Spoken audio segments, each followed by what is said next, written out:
తాకట్లో ఉన్న మీ బంగారాన్ని విడిపించి ఆ రోజు ఆన్లైన్ రేటుకి కొంటాం. Sharma gold company. నమస్కారం, సుమన్ టీవీకి స్వాగతం. ముందుగా సుమన్ టీవీ ప్రేక్షకులకు శ్రీ విశ్వావసునామ ఉగాది శుభాకాంక్షలు. ఈ విశ్వావసునామ సంవత్సరం ద్వాదశ రాశుల వారికి ఎలా ఉండబోతుంది, ఏ రాశుల వారికి ఎటువంటి శుభ అశుభ ఫలితాలు ఇవ్వబోతున్నాయి, గ్రహ సంచారాలు ఎలా ఉన్నాయి, అలాగే ఎటువంటి పరిహారాలను పాటించుకోవాలి, ఈ విషయాన్ని తెలియజేసేందుకు మనతో పాటు ఉన్నారు ప్రముఖ జ్యోతిష్య రత్న జ్యోతిష చక్ర వైభవ నిపుణ డాక్టర్ రాల్పల్లి రవికుమార్ గారు. గురుగారు నమస్కారం. నమస్కారం. గురుగారు, కొత్త సంవత్సరంలోకి ఎంటర్ అవ్వబోతున్నాం. మరి కొత్త సంవత్సరం ఎలా ఉండబోతుంది ద్వాదశ రాశుల వారికి అని తెలుసుకునే ముందు గ్రహాల సంచారం ఎలా ఉంది, ముఖ్యంగా 4 గ్రహాలు మనకి ప్రతి సంవత్సరం మారేది, ఈ 4 గ్రహాల సంచారం ఎలా ఉంది, ఎలాంటి ఫలితాలు ఇస్తున్నాయి? శరదిందు సమాకారే పరబ్రహ్మ స్వరూపిణి వాసరాపీఠ నిలయ సరస్వతి నమస్తుతే. సుమన్ టీవీ ప్రేక్షకులకి నూతన సంవత్సర ఉగాది శుభాకాంక్షలు. మెయిన్గా ఏంటంటే ఈ సంవత్సర ఫలితాలు ఇప్పుడు చెప్పుకుంటున్నాం కాబట్టి ప్రతి నెల ఏంటంటే మాస ఫలితాలు చెప్పుకుంటున్నాం కాబట్టి మాస ఫలితాలు చెప్పుకున్నప్పుడు ఏంటంటే రవి 1 మంత్కి మారుతాడు ప్రతి నెల, అలాగే బుధుడు 20 డేస్, శుక్రుడు 20 రోజులు, అలాగే కుజుడు 45 రోజులు, అలాగే శుక్రుడు 20 రోజులు, చంద్రుడు అంటే ప్రతిరోజు ఒక్కొక్క నక్షత్రం మారుతుంటాడు. ఒక మెయిన్గా మటుకు గురువు, రాహు, కేతు, శని అండి. ఈ 4 కూడా ఏడాది పాటు ఇంచుమించుగా ఉంటారు కాబట్టి గురువు ఉన్నారంటే సంవత్సర కాలం పాటు అక్కడే ఉంటారు. అలాగే రాహు ఉన్నారనుకోండి, కేతు 1.5 ఇయర్ ఒక రాశి నుంచి ఇంకో రాశికి మారడానికి పడుతుంది. అలాగే శని ఉన్నారంటే 2.5 ఇయర్స్ మారుతారన్నమాట. కాబట్టి ముఖ్యంగా ఏంటంటే అందుకే ఈ సంవత్సర ఫలితాలు చెప్పుకున్నప్పుడు ఏంటంటే మెయిన్గా గురువు, రాహు, కేతు, శని యొక్క మార్పులు ఏంటనేవి తెలుసుకోవాలి. ముందుగా శని వచ్చేసి మనకి 30వ తారీఖు మార్చి నెల 2025 నుంచే మనకి కుంభరాశి నుంచి మీన రాశిలోకి ప్రవేశిస్తున్నాడు. అదే రోజు ఉగాది అయింది, అదే రోజు శని కూడా మారుతున్నారు. అలాగే రాహు, కేతులు వచ్చేసి మనకి 18 మే 2025. రాహు మారంటే కేతు కూడా మారుతాడండి. అందుకే చూడండి ఎప్పుడు కూడా జాతకంలో రాహు ఆపోజిట్ కేతు ఉంటారు. నవాంశలో తీసుకున్నా కూడా రాహు ఆపోజిట్ కేతు ఉంటారు. ఎవరైనా చేతితోటి వేసి ఇచ్చినప్పుడు మర్చిపోయి రాహుకి పక్కనే కేతు వేయడం, లేదంటే రాహుకి 3 గళ్ళు పక్కన కేతు వేయడం వేస్తూ ఉండొచ్చు తెలియక వాళ్ళకి. సో ఎప్పుడు అలా కాదండి, రాహు ఆపోజిటే కేతు ఉంటారు.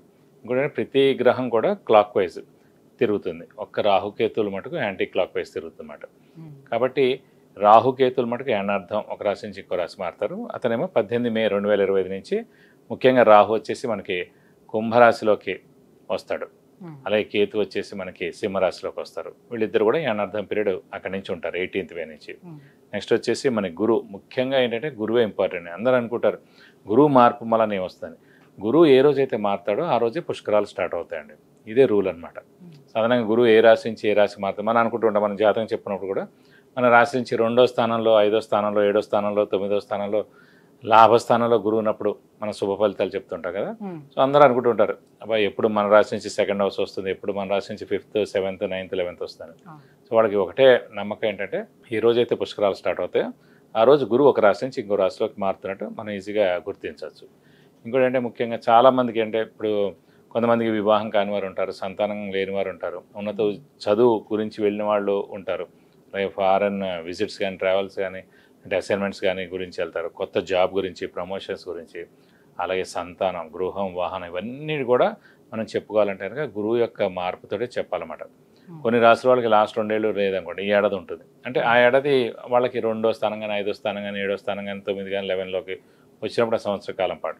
ఓవరాల్ గా అంటే ఈ 4 గ్రహాల మార్పుతోటి దేశవ్యాప్తంగా ఎటువంటి మార్పులు చోటు చేసుకునే అవకాశం ఉంటుంది? ఆర్థిక పరంగా కానివ్వండి, అంటే ఆర్థిక పరంగా ఇవన్నీ కూడా ఎక్సలెంట్గా ఉంటుంది. ఎందుకంటే బుధుడు మెయిన్ వ్యాపార కారకుడు ఎవరికైనా సరే. ఆర్థికానికేమో బుధుడు అవుతాడు, అలాగే గురువు కూడా అవుతాడు. గురువు వచ్చేసి మనకి సంచారం మిథున రాశిలోకి వస్తున్నాడు.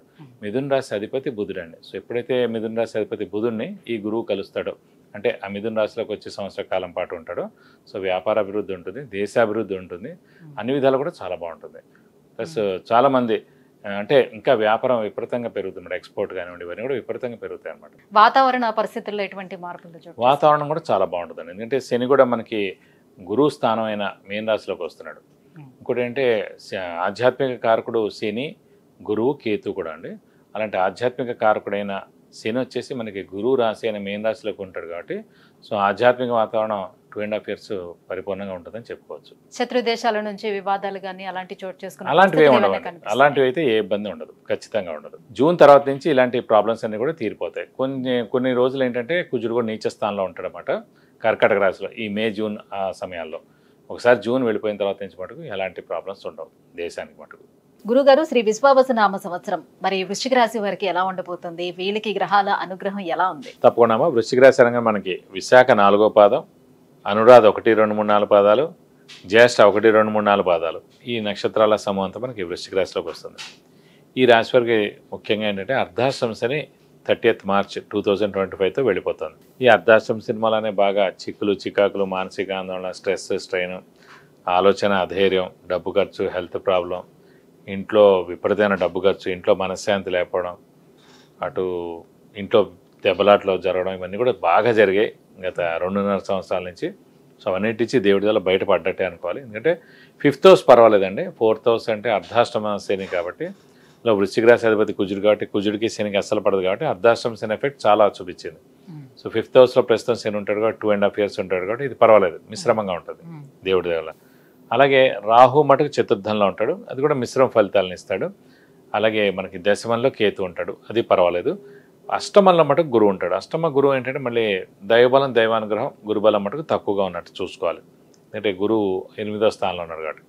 సో ఆర్థికంగా కానివ్వండి, ఆర్థికంగా అంత బాగుండదు, మిశ్రమంగా ఉంటుంది. బాగా డబ్బు ఖర్చు ఎక్కువగా ఉంటుంది, అప్పులు చేయాల్సి ఉంటుంది, అప్పుల వాళ్ళ బెడద తప్పదు, కొత్త అప్పులు చేయడం ఇవన్నీ కూడా జరుగుతాయి. అలాగే శ్రమ, కాలం, ధనం వ్యర్థం అవుతుంది, రావాల్సిన బాకీలు ఆలస్యంగా వస్తాయి. సో షూరిటీస్ పెట్టకండి, స్పెక్యులేషన్ జోలికి వెళ్ళకండి. అలాగే విద్యార్థులకి మిశ్రమం అని చెప్పుకోవచ్చు. రాజకీయ నాయకులు, క్రీడాకారులు, వ్యాపారస్తులు వీరందరూ కూడా మిశ్రమంగా ఉంటుంది. పత్రికా రంగం, యూట్యూబ్ రంగం, సినిమా రంగం వీరందరూ కూడా మిశ్రమంగా ఉంటుందని చెప్పుకోవాలి.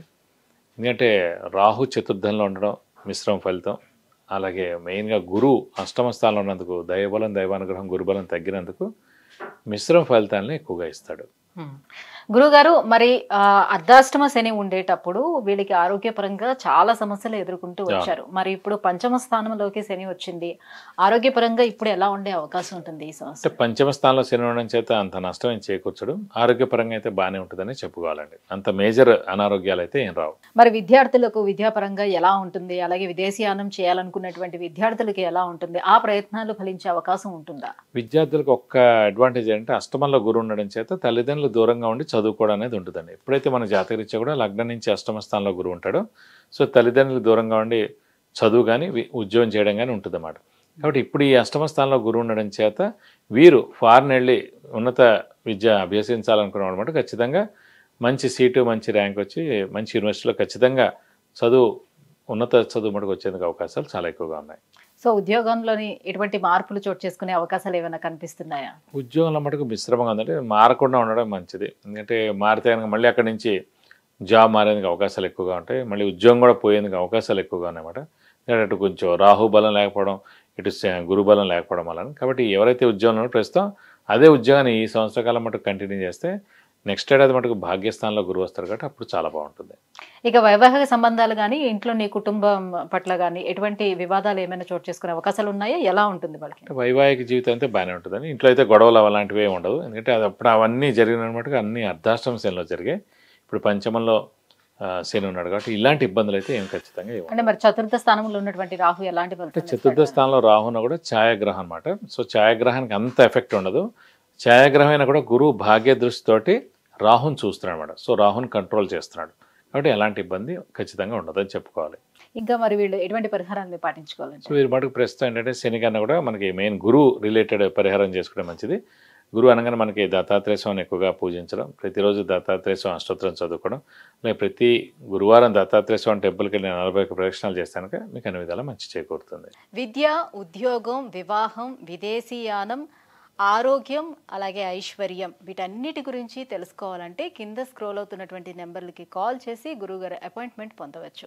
గురుగారు, ఈ విశ్వావసు నామ సంవత్సరం వృశ్చిక రాశి వారికి ఎలా ఉండబోతుంది? ఏ గ్రహాలు అనుకూలిస్తున్నాయి, ఏ గ్రహాలు ప్రతికూలంగా ఉన్నాయి, ఎలాంటి పరిహారాలను పాటించుకోవాలి? ఈ విషయాలన్నీ కూడా తెలియజేసినందుకు ధన్యవాదాలు. నమస్కారం.